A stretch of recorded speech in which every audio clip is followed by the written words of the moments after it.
sua cabecinha no meu ombro e chora e conta logo sua. Bom dia, bom dia. Bom dia pra galera aí que chegou na hora. A gente já começou até um pouquinho atrasado, mas é isso aí. Sejam muito bem-vindos à nossa primeira live aí.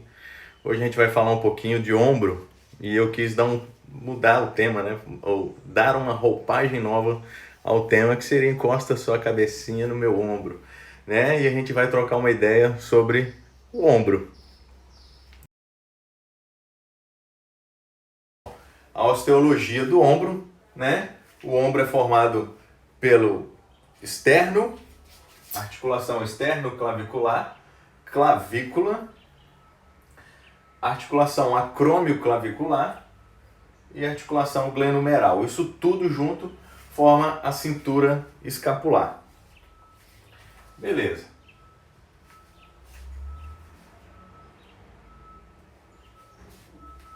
Bom, o que é importante? Então, identificar a clavícula, os movimentos que ela faz de superiorização e inferiorização, de rodar também, a escápula de elevar e inferiorizar, de lateralizar e medializar, de protrair e retrair. O húmero, né, ele faz rotação e deslizamento na cavidade glenoide. Marcos anatômicos aqui: a margem medial da escápula, né?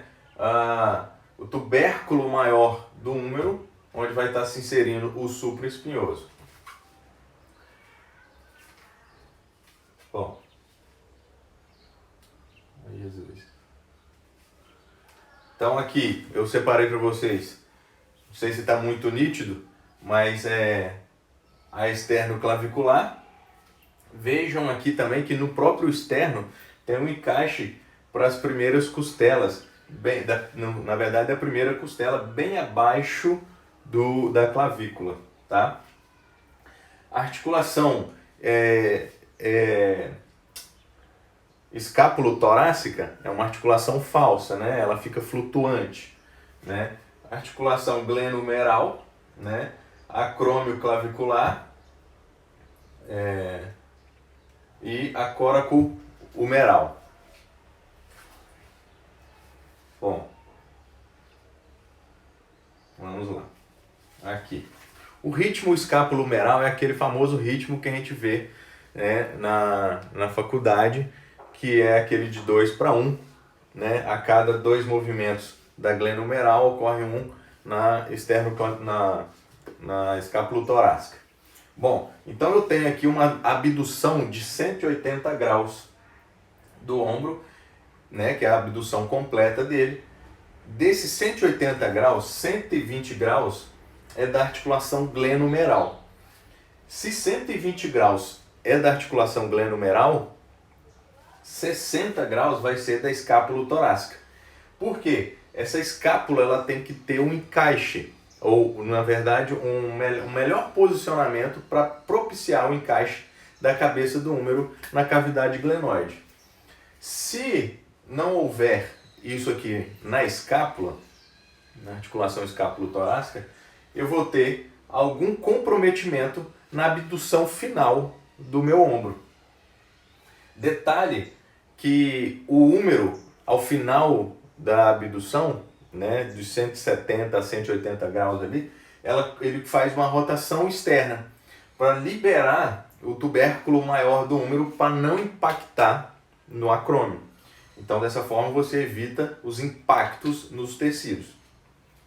Uma coisa que é interessante é a abdução no plano da escápula. Lembra? Eu já falei para vocês isso, para quem já teve aula comigo. Quem não teve, vai ficar sabendo agora. No plano da escápula, você vai ter em torno de 30 graus entre flexão e abdução. E aí você solicita a elevação do braço. Esse plano da escápula, ele é legal, é perfeito, porque você libera o tubérculo maior do húmero e não impacta contra o acrômio. Se você faz vocês podem estar fazendo aí. Você faz a abdução pura aqui, ó, no plano frontal. Se você faz ela, ó, ela vai impactar. Então você tem que, ó, vou baixar um pouquinho aqui. Você tem que rodar externamente para poder encaixar. Se você faz no plano da escápula, essa abdução, ó, já sobe já com a rotação externa. Então já sobe livre o húmero. Então, detalhe, na hora de vocês solicitarem os exercícios para os pacientes de vocês em relação ao ombro, deem preferência a exercícios no plano da escápula, ok?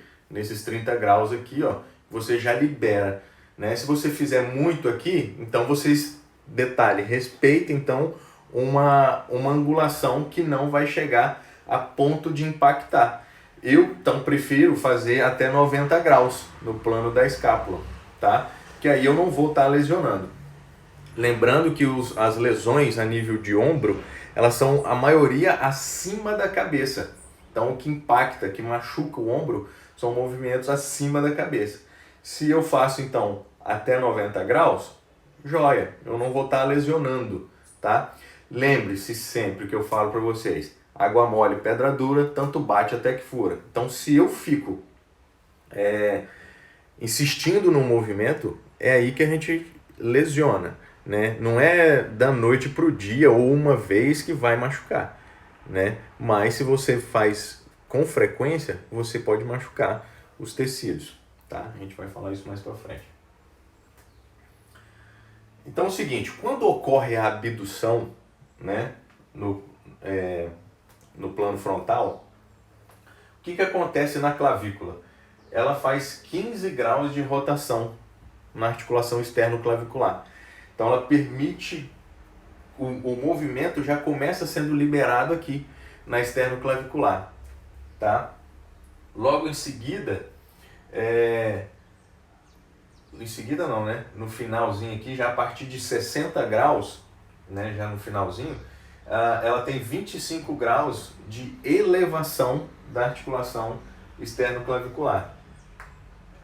Quando desce, ela desce 25 graus em relação posterior à articulação externo-clavicular.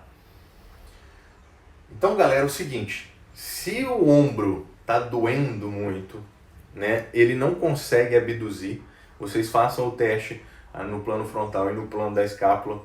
Geralmente no plano da escápula vai sair mais livre o movimento, vai sair melhor.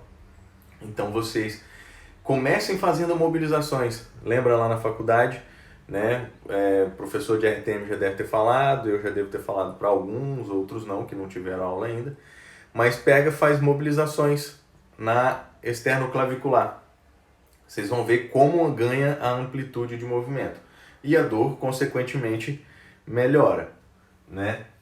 Bom, no final também, vocês estão vendo aqui uma vista lateral, a escápula, ela faz uma rotação externa e o ângulo inferior dela faz ele cola mais no gradil costal. Então ele vai para a o ângulo inferior, e em compensação que o resto do corpo da escápula desgruda do gradil costal. Então a escápula faz esse movimento, ó. O ângulo inferior gruda e a parte superior desgruda. Quem puxa esse ângulo inferior para grudar no gradil costal é o serrátil anterior, as fibras inferiores do serrátil anterior. Então o serrátil faz o quê? Ajuda a fixar essa escápula, né, durante a abdução, né? Então um músculo importante aí que vocês têm que ver é o serrátil anterior também. Joia. Deixa eu ver aqui como é que tá. Tá tudo bem aí? Deixa eu ver se está inclinado demais aqui. Acredito que sim. Beleza. Seguindo. Daqui a pouquinho eu vou pausar para abrir as primeiras dúvidas, se tiverem, e a gente continua. E a gente vai chegar em alguns exercícios.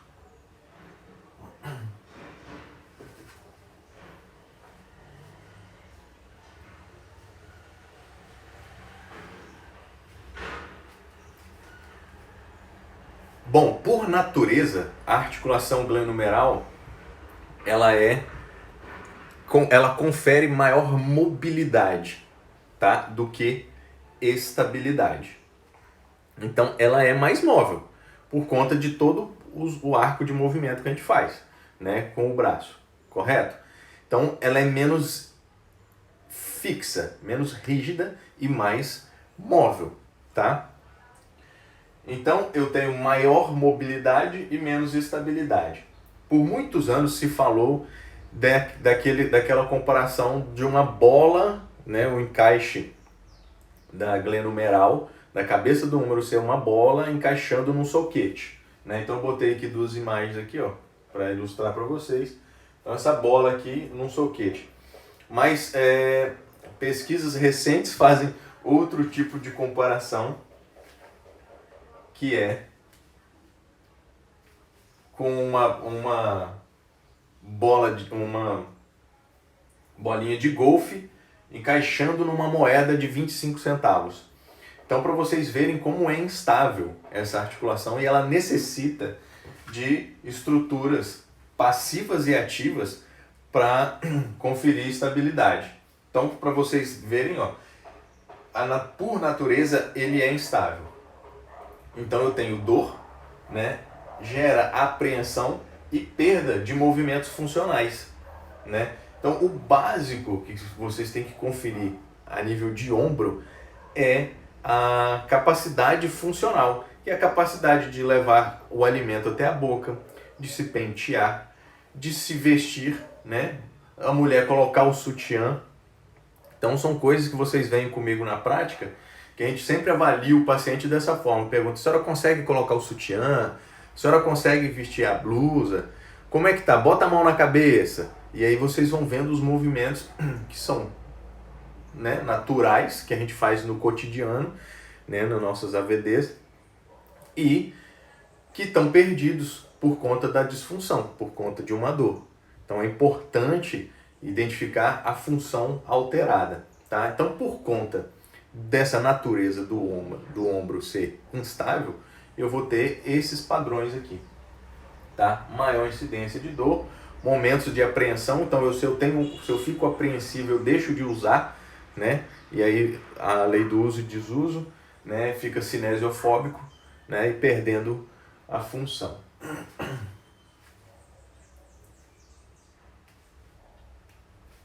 Bom, quem confere então a estabilidade na articulação glenohumeral de forma ativa são os músculos do manguito rotador. De forma passiva são os ligamentos, os tendões, a cápsula e o ligamento e o lábio glenoidal. Além de ter uma pressão negativa do encaixe da cabeça do húmero na cavidade glenoide. Então, não é igual na articulação coxofemoral, onde para desacoplar a cabeça do fêmur do quadril, vocês vão ouvir um claque bem forte. Na hora que né, eu já vi cirurgia, para desacoplar essa cabeça do fêmur, o encaixe lá é maior por conta da articulação do quadril. Já aqui, na cavidade glenoide, ela é mais rasa, mas ainda exerce uma pressão negativa por conta da cápsula, por conta dos ligamentos e também por conta dos músculos para manter essa articulação fixa durante todo o arco de movimento.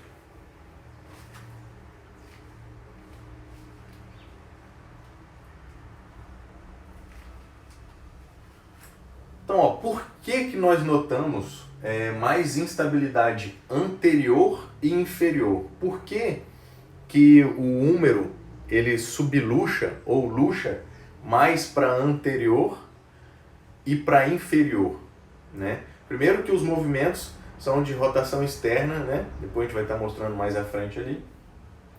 Mas existe uma falha, não,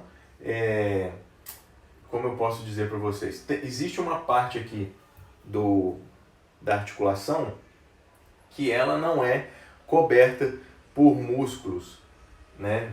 O manguito não supre. Por exemplo, aqui, ó, parte inferior, Não sei se vocês estão vendo legal aí, depois eu posso aproximar. Parte inferior aqui, aproxima agora. Ó.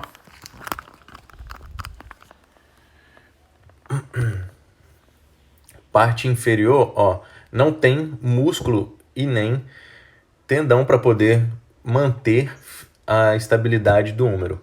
Então, a parte inferior da cavidade glenoide. Ó, aqui vocês veem o redondo menor, né? Aqui vocês veem o infraespinhoso. Então, aqui tem músculo estabilizando, aqui não tem nada estabilizando. E aqui, ó, essa parte anterior, ó, também não. Então, vai ter o que? O ligamento coracohumeral aqui em cima, estabilizando, mais o supraespinhoso, né? E uma porção do deltoide também, para evitar que suba. Agora, anteriormente aqui, ó, não tem nada, tá? Então, isso é uma coisa que é da natureza do ombro, não confere essa estabilidade aí. Joia? Deixa eu ver se temos perguntas aqui. Deixa eu virar aqui. Show. Deixa eu abrir aqui deixa eu ver a caixinha de pergunta aqui. 0. Quem quiser fazer pergunta, deixa eu ativar o comentário aqui. Tá tudo bem aí? Estão conseguindo entender? Faz um joinha aí se tiver todo mundo entendendo aí. Por favor.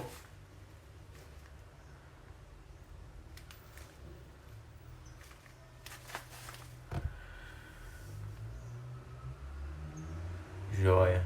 Até o Thiago, meu primo, tá na live. Fala, Thiagão, um abraço pra você aí, velho. Tá entendendo aí, né? Arquitetura na veia, né? Show. Sandra. Ei, Sandra. Bom dia. Vamos lá.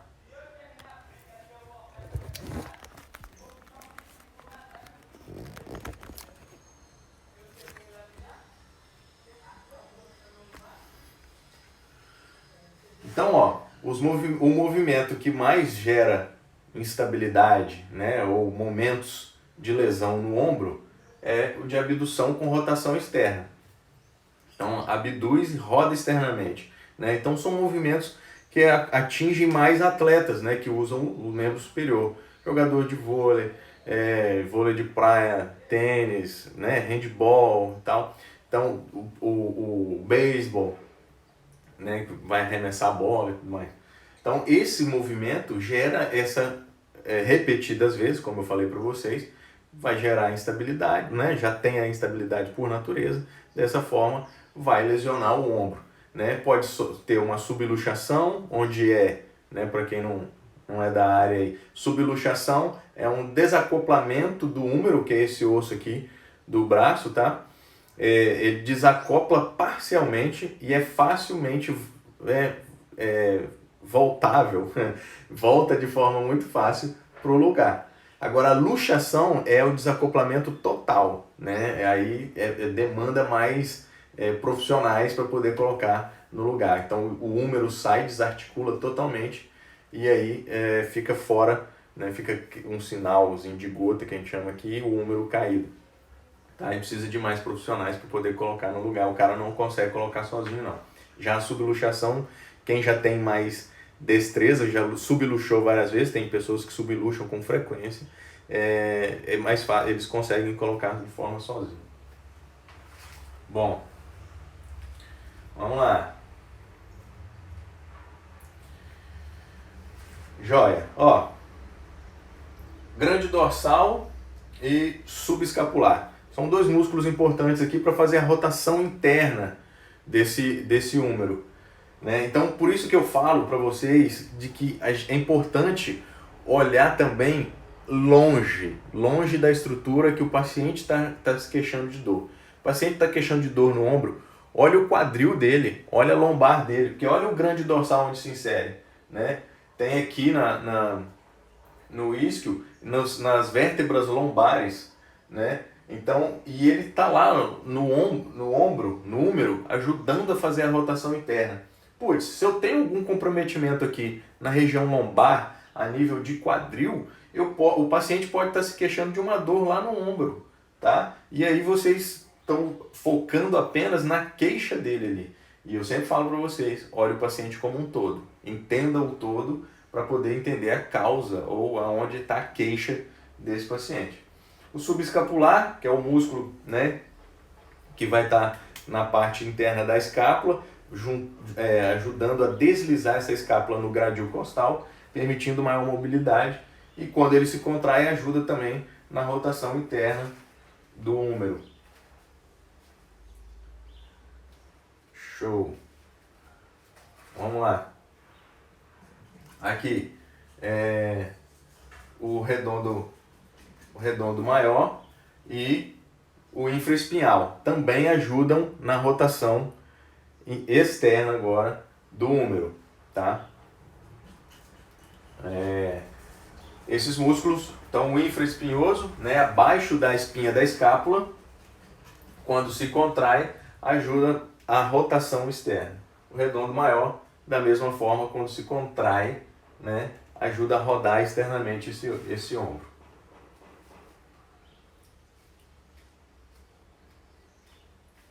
Bom, fibras anteriores do deltoide e fibras médias do deltoide, juntamente com o supraespinhoso, né? Eu tenho a espinha da escápula, que a imagem não está muito legal, mas a espinha da escápula é onde acima dela, a fossa supraespinhal, vai estar repousando ali o supraespinhoso, que é um músculo principal para fazer a abdução do ombro, tá? Abrir o ombro. Então, os primeiros graus de abdução do ombro, o deltoide médio e o deltoide anterior, ajudam no torque inicial de abertura do braço. O complemento é o supraespinhoso.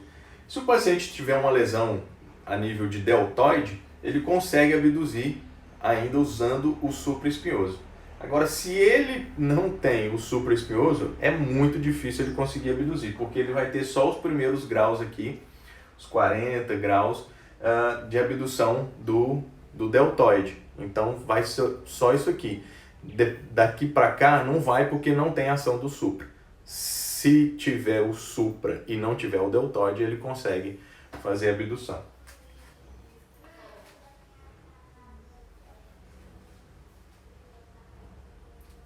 Show! Então olha só, o peitoral maior também, né? Ele se insere na parte inferior da clavícula. Então ele ajuda na hora que você ajuda na hora de contrair, para puxar essa clavícula para baixo, para melhor encaixar a escápula, tá? Também ajuda na rotação interna do húmero, ok? Rodar o braço para dentro, rodar o braço para dentro.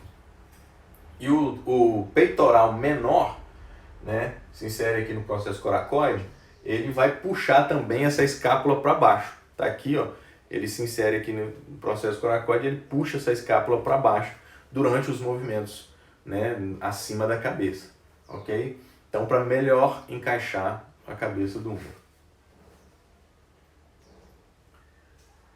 Show. Vamos lá.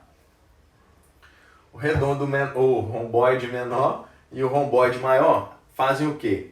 Contraem e mantêm essa escápula próximo da margem medial, próximo da região medial, próximo das vértebras, tá? Ó, então, quando se contraem, fazem o quê? Uma adução, né? Traz para medial a escápula. Agora, o que é interessante aqui é o trapézio, como ele se divide, né, em três, por isso é trapézio. As fibras descendentes dele, né, o trapézio superior, ele fixa na clavícula, ele puxa essa clavícula para cima, tá? As fibras médias, se inserindo aqui na espinha da escápula, eles ajudam também a puxar essa escápula para medial. E a fibra inferior também na espinha. Quando todo mundo se contrai aqui, faz um vetor que ajuda a puxar. Que eu faço uma pergunta aqui na frente, ó. Vamos lá. Mais para frente, rapidinho. Ainda os redondos, tal, ajudando rotação externa e rotação interna, né? O redondo menor fazendo a rotação interna, tá? O redondo maior fazendo a rotação externa. Aqui. Uma pausa aqui, já falo lá de novo. O que vocês têm que entender é que o sistema nervoso central ele está ligado ao desempenho do ombro. Então, se eu tenho medo ou evitação, vão gerar no tendão uma perda de condicionamento. Por quê? Eu tenho desuso, não é? Então, se eu tenho a cinesiofobia, que é o medo do movimento, eu vou deixar de usar. Ah, eu esqueci os comentários ligados. Peraí. Show. Desculpa aí, galera.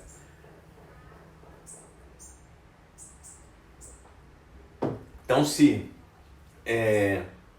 eu tenho desuso, se eu paro de usar o meu membro, eu vou gerar descondicionamento, falta de condicionamento para o tendão, para os músculos que envolvem todo o ombro.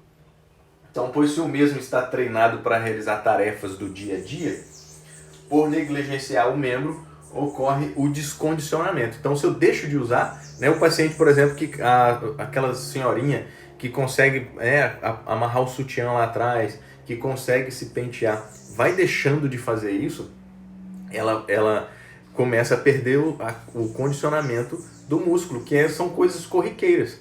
Então, ela não faz atividade física, professor, ela não só faz as coisas do dia a dia, está condicionado para isso, né? Ela varre, ela passa, ela, né, se veste e tal, mas teve alguma complicação, deixou de usar o membro e aí ela perde o condicionamento do tendão. Então, quando você expõe o paciente a exercícios, a novos movimentos, você vai estar retreinando o sistema nervoso central dele para refazer os movimentos, né? Aprender esses movimentos novamente, ou perder o medo da execução desses movimentos. Dessa forma, o paciente vai voltar a condicionar melhor o tendão e os músculos, ok?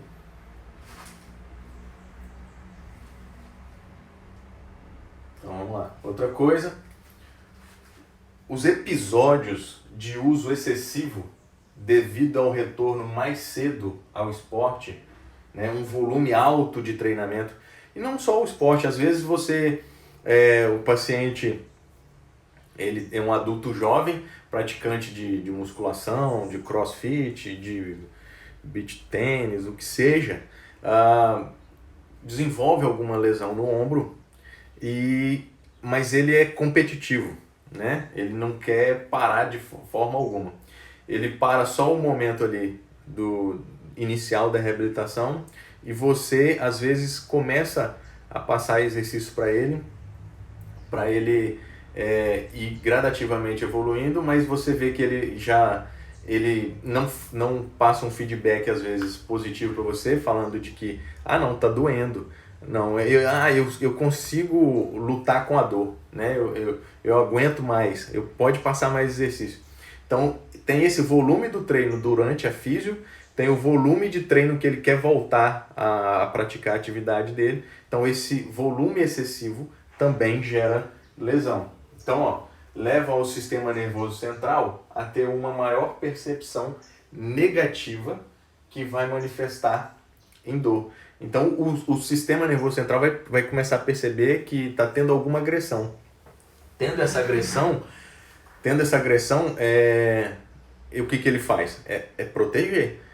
Se ele vai proteger, então ele vai manifestar em dor. Então, eu aumento o nível de dor, né? E aí o paciente vai começar a relatar, olha, não está melhorando, não está evoluindo e tal. Mas, às vezes, foi um erro tanto do profissional quanto do paciente.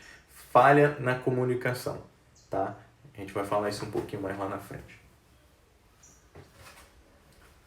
Bom,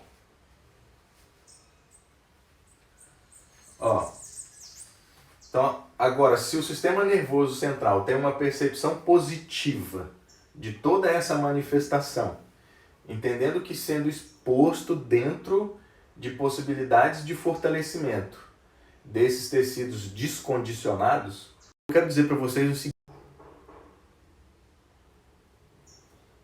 Tudo bem aí? Apareceu um negócio esquisito na tela aí? É porque eu botei um espelho aqui atrás para eu poder ver, tá? O que é que está acontecendo no celular. Quero dizer o seguinte. Vão estilo mineirinho, comendo pelas beiradas, tá? Vai ganhando a confiança do paciente, vai fazendo com que o paciente se sinta mais confiante, tá? Para vocês ganharem um condicionamento melhor do músculo lesionado, dos tendões, tá? Da própria articulação. Quando o sistema nervoso central interpreta que tem várias trincheiras, vários buracos no meio do caminho, ele vai evitar aquilo ali, que ele não quer se lesionar. Agora, se eu facilito os movimentos, né, ou vou mudando minha perspectiva de exposição ao movimento, e dessa forma eu consigo fazer com que ele entenda que isso possa ser benéfico, e aí ele vai aceitar os exercícios propostos. E aí você vai conseguir ganhar muito mais com esse paciente.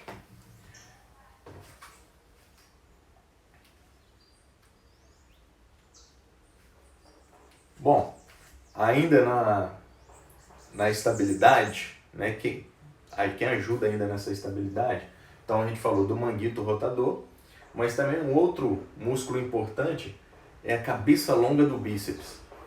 A cabeça longa do bíceps ajuda a fixar a cabeça do húmero dentro da cavidade glenoide. Então, muitas lesões, tendinite, ocorre muito na cabeça longa do bíceps, por conta dessa instabilidade que tem na articulação glenohumeral, né? E outros músculos não estando funcionais, tá? Então sobrecarrega a cabeça longa do bíceps, gerando processos inflamatórios, tá?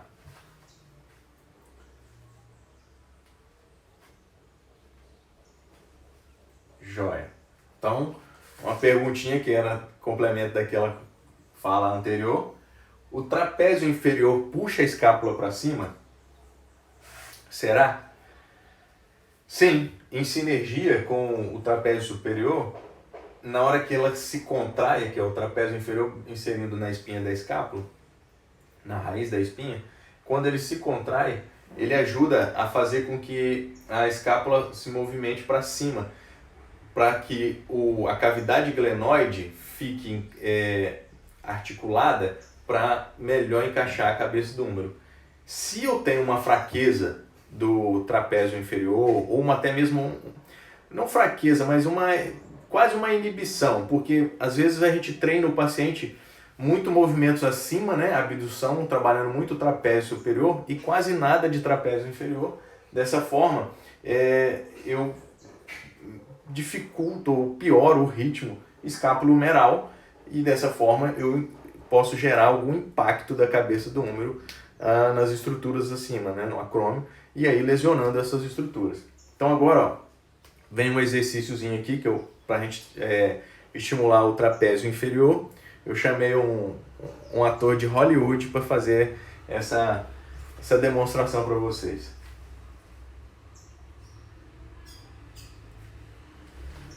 Olha só. Para atrapalhar trapézio inferior, uma dica é esse exercício, ó. Tá? Vocês podem fixar um elástico, né? E a mão tem que estar supinada, ok? E os dois braços fazendo a extensão simultânea. Olha, o ombro tem que estar alinhado e um pouquinho aduzido lá, tá? Esse ombro fechado lá atrás. E o movimento pode ser até ao nível do quadril ou passar um pouquinho, a 2 centímetros só para trás do quadril, tá? Então daí vocês vão dar essa resistência com o elástico, tá? Vocês sintam como vai estar o elástico que vocês vão estar usando. Pode ser manual? Pode ser manual. Pode botar o paciente de decúbito ventral, né, de barriga para baixo, e aí vocês coloquem a mão de vocês aqui e vai resistindo, né? Se não tem. Pode ser em pé com a mão do terapeuta, pode ser sentado, pode. Então, lembre-se, ó, mão espalmada para frente e leva para trás, com resistência para trabalhar trapézio inferior. Joinha? Na primeira parte que você explicou, se você escuta um croque, quando movimenta o braço pode ser crônico? Pergunta capciosa, né? Então, tem que avaliar. Esse croquezinho aí é por conta de uma instabilidade, como eu estou mostrando para vocês. E então o húmero não está rolando como deveria dentro da cavidade glenoide. Cronicidade? Não acredito. Vai depender se tem amplitude total, se não tem, quanto tempo está sem amplitude total, entendeu? Importante é a gente criar um sinergismo, que é todo mundo trabalhar em equipe, né, no ombro, para que diminua esse croque-croque e diminua o nível de dor. Joia? Tá tudo bem aí, galera? Vamos lá.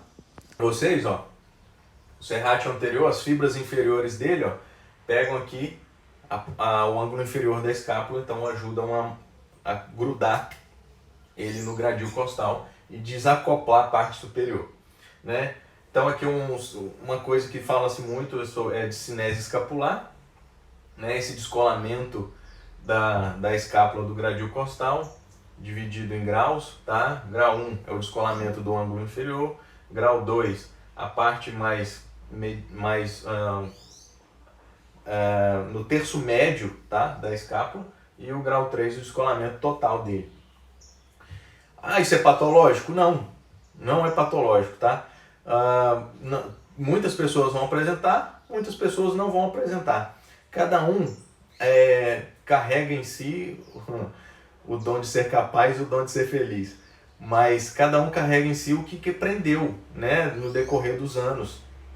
Então, o que eu falo muito para vocês os estímulos que foi dado enquanto criança, como foi o engatinhar, como foi o processo evolutivo da criança ali, de aprender a pegar as coisas, a se movimentar no ambiente que ela vive.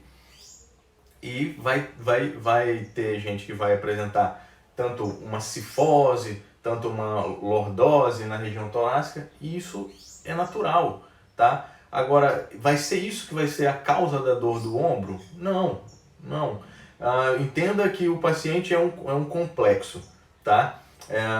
Envolve o biológico, que é o que ele herda do pai e da mãe, envolve o social, tá? O que tem na sociedade, como ele é inserido na sociedade, e o psicológico, como está o psicológico dele nesse momento. Então, esse momento que a gente está atual, existem muitas dores, e aí às vezes as pessoas acham que é por posicionamento, por muito tempo deitado. Talvez seja, sim, por muito tempo deitado, por não estar fazendo atividade. Quanto mais a gente movimenta, menos dor a gente vai sentir, tá? Mas movimentar com cautela.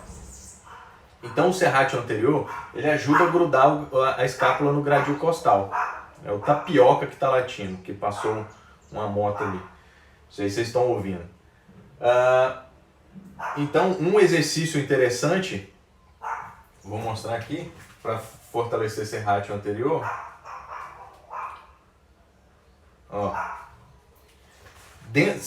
Aqui que eu fiz dois exemplos aqui, ó. O paciente está começando, né, e não consegue fazer prancha, bota ele com o joelho apoiado no chão, tá?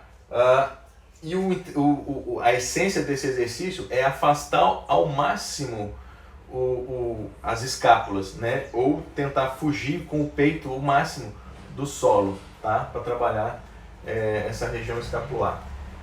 Se é um atleta, se é uma pessoa que gosta de desafio, você já pode jogar ele na prancha. Agora um detalhezinho aqui, não sei se vocês estão vendo 100%, mas aqui ela está um pouco retificada. Ela tem que estar fugindo igual esse rapaz aqui, ó. Tem que estar fazendo essa corcunda aqui para estimular esse serrátil anterior.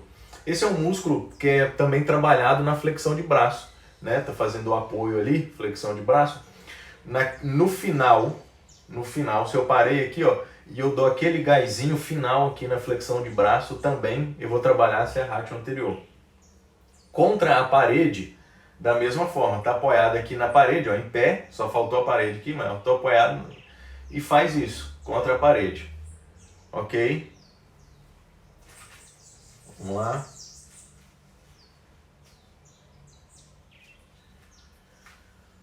Bom, dentro da fisioterapia, então, a gente difere do diagnóstico clínico, é o nosso diagnóstico cinético funcional. Então, é em cima da função que é feito o diagnóstico fisioterapêutico. O diagnóstico clínico, né, o médico vai encaminhar para vocês com capsulite, tá? Capsulite adesiva. Só que, para nós, o diagnóstico ele pode ser dor no ombro e déficit de mobilidade. Já dá uma pequena noção do que pode apresentar para esse paciente, tá? Então, aqui, o que caracteriza, aonde a gente pode encontrar então esse déficit de mobilidade e dor no ombro? Pacientes em torno de 40 anos e 65 anos, o início dessa disfunção ele é gradual e piora progressiva da dor e da rigidez. Então começa a ter essa dorzinha aqui hoje, ela vai evoluindo com a diminuição dos movimentos, né? E aumentando a rigidez. A pessoa não vai ter tanta mobilidade. Aí o croque-croque ele é maior, mas ele é associado com o não movimento. Tá? Ele já não consegue botar a mão acima da cabeça, já não consegue botar o sutiã, tá? E aí sim, aí já é um negócio mais demorado. Cronicidade, a gente pode comparar aí sendo acima de 3 meses.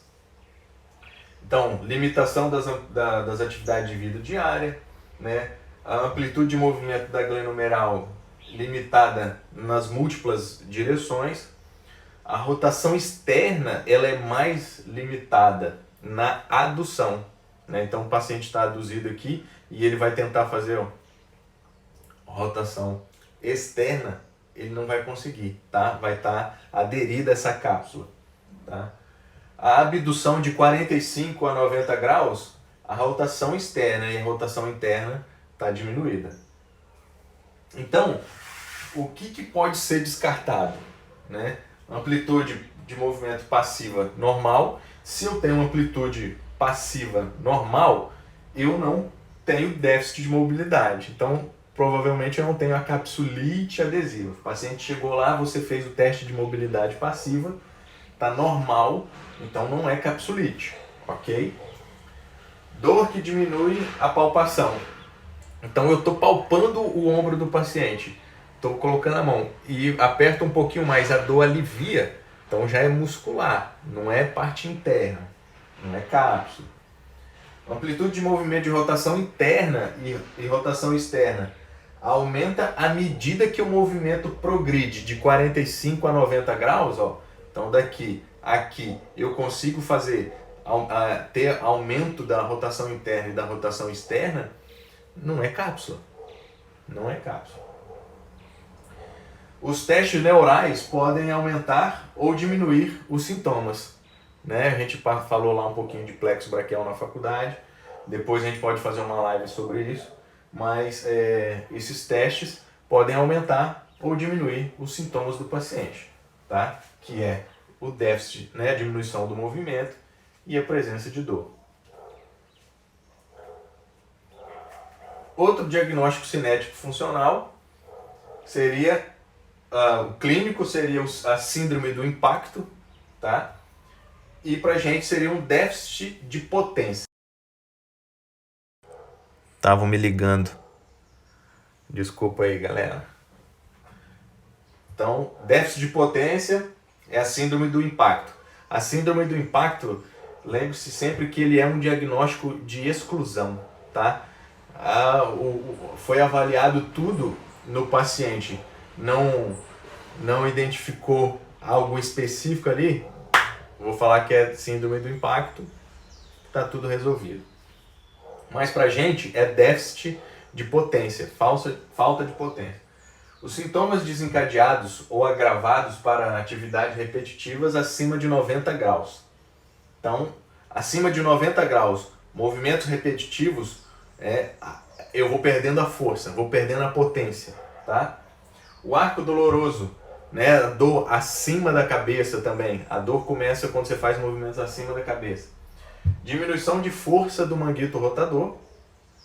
Déficit de movimento ao tentar contrair. Então, você resiste o paciente ali, ele vai ter déficit de movimento quando ele tenta contrair. Então, o que eu posso usar para descartar esse déficit de potência?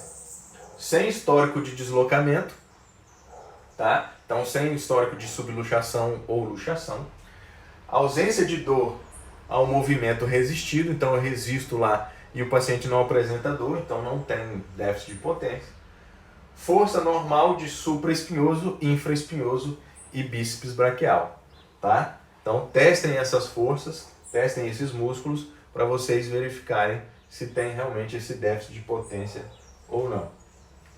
Então, como eu falei para vocês, que ele o síndrome do impacto é um diagnóstico de exclusão, a gente tem aqui, ó, tendinite, tenossinovite e bursite. Geralmente essa tríade aí é o que vai clinicamente caracterizar a síndrome do impacto do ombro, tá? Então, fadiga, fraqueza, baixo controle ou tensão dos músculos da glenohumeral e da escápulo-torácica. Uso excessivo e degeneração do manguito rotador também. Tensão excessiva da cápsula posterior na articulação glenohumeral. Se a cápsula está resistida, né? Ó, vocês podem fazer um teste, tá? Bota a mão aqui embaixo do braço, tá? E vocês forçam a mão do paciente para cá e para cá. Rotação externa e rotação interna. Daí vocês vão testar a cápsula. Quando eu faço aqui, ó, interna, eu testo a cápsula posterior. Externa, testo cápsula anterior. Ok? Depois a gente mostra um exercíciozinho.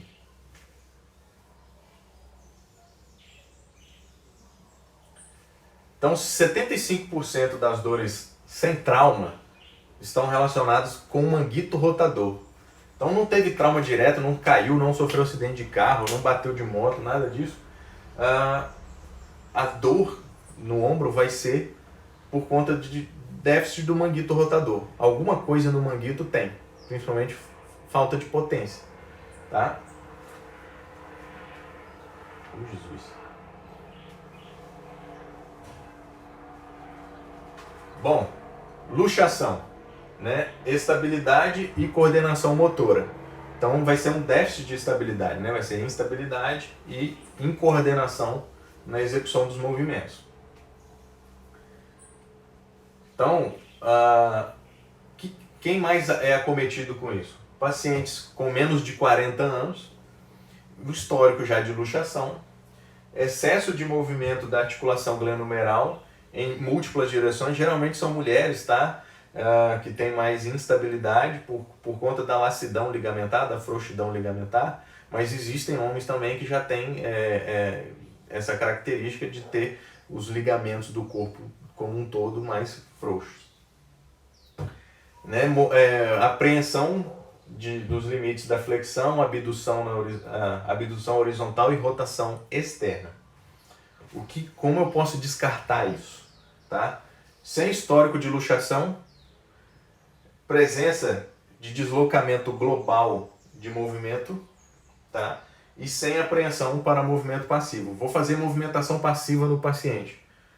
O paciente não fica com aquele olhar apreensivo, aquela face apreensiva, né, com medo do movimento, descarta que não tem estabilidade, né, pro ombro.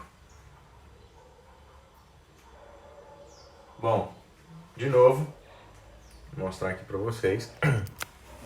Exercício para o manguito, tá? É importante colocar algo, uma bola, uma toalha, um travesseiro, o que seja, no cotovelo aí, para trabalhar essa rotação externa. Deixa eu ver aqui, temos perguntas.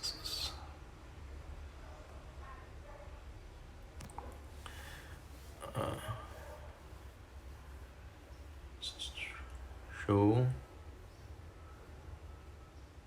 Aí, tô mostrando alguns movimentos aí, beleza, Thiago? Joia. Sigamos. Temos mais exercícios. Aqui, cara, esse aqui é legal, tá? Também ajuda a trabalhar trapézio inferior, tá? E rotação externa. Então ajuda a ganhar mais estabilidade do ombro. Quem não for da físio, pode fazer esses exercícios como preventivo, tá? Não tem problema nenhum. Ainda mais que faz alguma atividade aí. Mesmo que seja somente musculação, eu uso particularmente esses exercícios como aquecimento, tá? Quando eu ia para musculação, né? Então eu fazia isso no dia que eu ia malhar braço, no geral, ombro, tá? Detalhe, tipo, malhei peito hoje, amanhã malha perna, no outro dia você vai malhar ombro, o que seja, aí faz nesse dia, tá? Não faz todos os dias, ok? Dá um momentinho de descanso aí. Show de bola? Então vamos lá, vamos continuar aqui. Vira. Então, ó, detalhe desse exercício, o cotovelo alinhado com o ombro, tá? Cotovelo alinhado com o ombro e vai rodar externamente, ok? Ajuda a liberar a cápsula também, tá? E trabalhar romboides.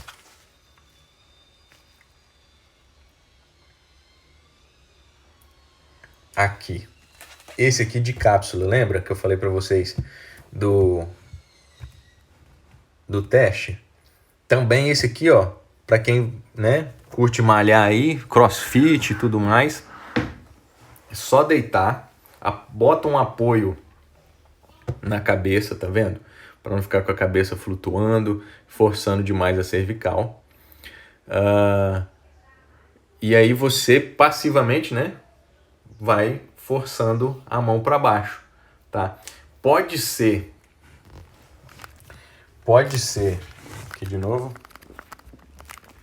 ó, pode ser aqui, né, tá deitado, ok? Tá deitado, pode ser aqui, força, mas pode ser pendular, ó, pendular é melhor, ok? Pendular é melhor. Libera a cápsula posterior, muito bom para ombro, tá? Lógico, né? Nós estamos falando de ombro, caramba, mas principalmente para liberar esse ombro para vocês fazendo os exercícios que vocês têm que fazer. Tem muita gente fazendo exercício, vou até fazer uns posts posteriores aí, muita gente fazendo exercício em casa.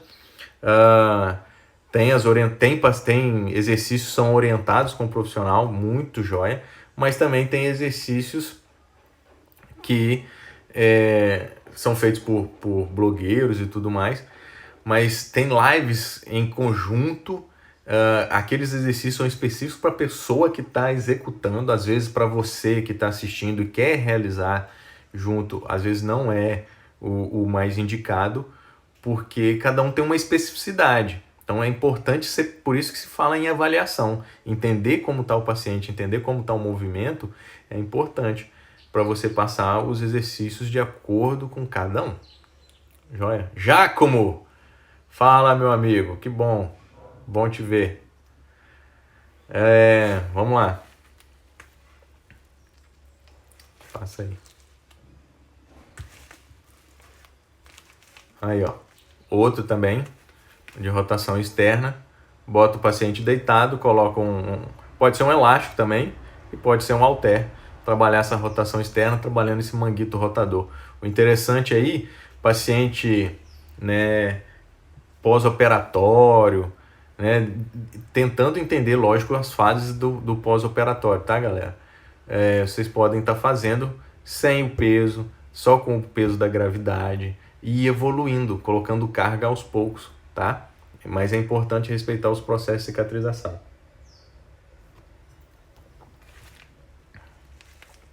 Joia, vamos lá.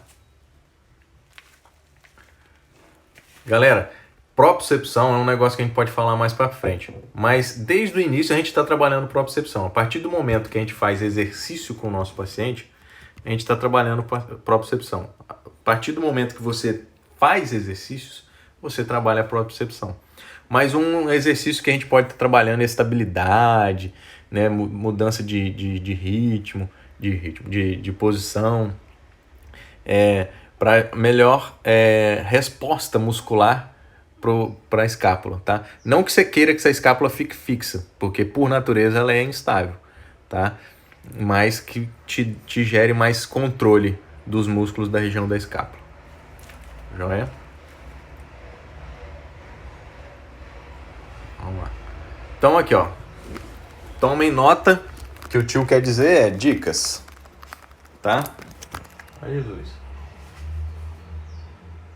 Aqui. O que o tio quer dizer são dicas. Tomem nota. Então, uma coisa que é importante durante o tratamento.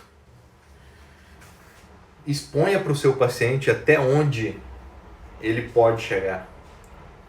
Exponha de uma forma clara, tá? Até onde ele pode chegar. Porque isso ajuda na evolução do tratamento. Ok? Ó, outra dica. Deixa o paciente explanar todas as expectativas dele. Deixa ele falar. Ouça de forma ativa. Não fique viajando, não fique pensando no WhatsApp quem pode estar escrevendo, não fique pensando no Instagram quem pode estar fazendo a live, ou no YouTube agora, né? Qual show pode estar. Presta atenção no que ele está falando. Isso é muito importante porque, como eu já falei para vocês, o paciente, na hora que ele fala, ele já dá muitas dicas de como pode ser o tratamento que vocês vão estar realizando com ele. Ok? Outra coisa, a decisão ela deve ser compartilhada. Putz, eu já cansei. É a experiência do tio, né? Do tio. Já cansei de falar com o paciente, olha, você tem que fazer esse exercício, você tem que ir para academia, você tem que fazer isso. Não tem nada. A decisão ela é compartilhada, você expõe, só melhora quem quer. Se eu falo para o paciente que ele tem que fazer os exercícios e tal, e ele não fizer e não melhorar, a culpa é dele, não é minha. Mas eu tenho que trocar uma ideia com ele de forma bem clara e a gente criar um pacto. Nós dois ali criar um pacto do que pode ser feito para a melhora dele. Né? Você vai abrir o leque para ele, olha, tem essa e essa possibilidade. A, B, C, D, E. Tem essas possibilidades. Vamos escolher uma. E aí vocês vão evoluindo gradativamente com o tratamento. Porque muitas vezes, às vezes a gente conversa com o paciente, não impondo, mas falando para ele o que seria melhor e tudo mais, e você fica intransigente com aquilo, rígido com aquilo, o paciente não vai comprar a sua ideia e não vai fazer, não melhora, e aí você acaba perdendo o paciente. Ok?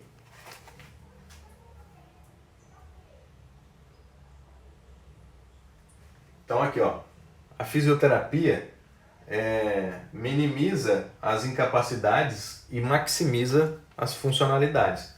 Então, que é uma coisa importante que eu bato com vocês sempre, a gente tem que melhorar a funcionalidade do paciente, ok? Função dele.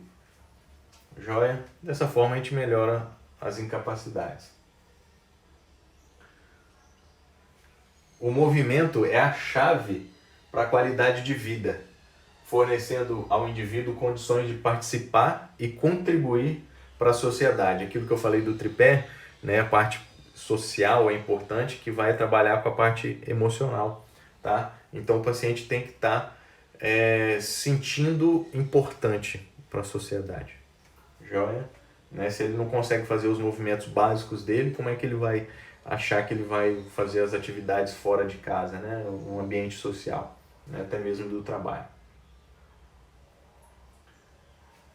Então, quero finalizar com vocês aqui, muito obrigado, né? Com a seguinte frase: qualquer técnica, por mais válida e desejável se transforma em uma doença quando a mente fica obcecada por ela. Então não fiquem obcecados por uma técnica. Não sejam específicos daquela técnica. Como eu falo para vocês sempre, façam cursos, conheçam técnicas, conheçam novos conceitos, conheçam novos métodos, para vocês jogarem na caixinha de ferramenta de vocês aqui mais uma forma de tratar. Mas o principal é entender o seu indivíduo que está ali com você, o seu paciente. Entendido?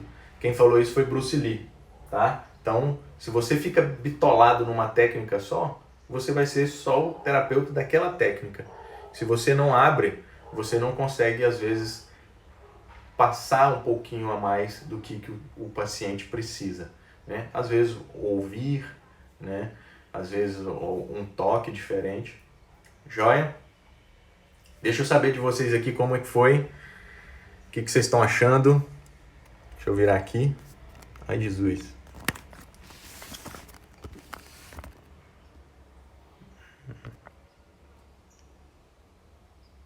Ok. Dúvidas?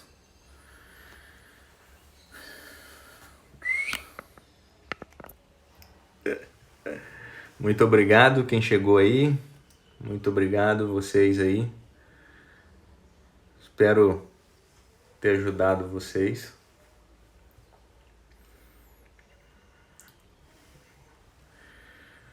Vamos marcar outras. Show, Tiagão. Que bom. Fico feliz. Tem o nervosismo, né, da primeira vez, mas a gente vai melhorando, né? A prática leva à perfeição. Show. Tiago 25 aí, espero ter respondido aí, tá? Com relação aos exercícios. Passei um pouco dos exercícios aí. Joia? Bom, galera, vou me despedir aqui, que eu vou fazer um atendimento agora. Já estou atrasado. Obrigado por vocês terem vindo aqui, estarem dispostos a ouvir um pouquinho do que a gente tem para falar para vocês. Amanhã à noite eu vou participar de uma live com a Sandra, tá? A gente vai falar sobre dor lombar, eu e a Sandra Mota, ok? Espero vocês amanhã às 20 horas no Instagram da Sandra Mota, tá? Eu vou fazer o post já e vocês conferem lá, a gente vai estar falando ao vivo com a Sandra também. Para a semana que vem, também a gente vai ter uma live com o ortopedista, tá? Vai ser quarta-feira, se eu não estou enganado, às 8 horas. Mas vai ter o post aqui também. Acompanha aí com a gente. Beleza? Beijo no coração e até a próxima. Tchau.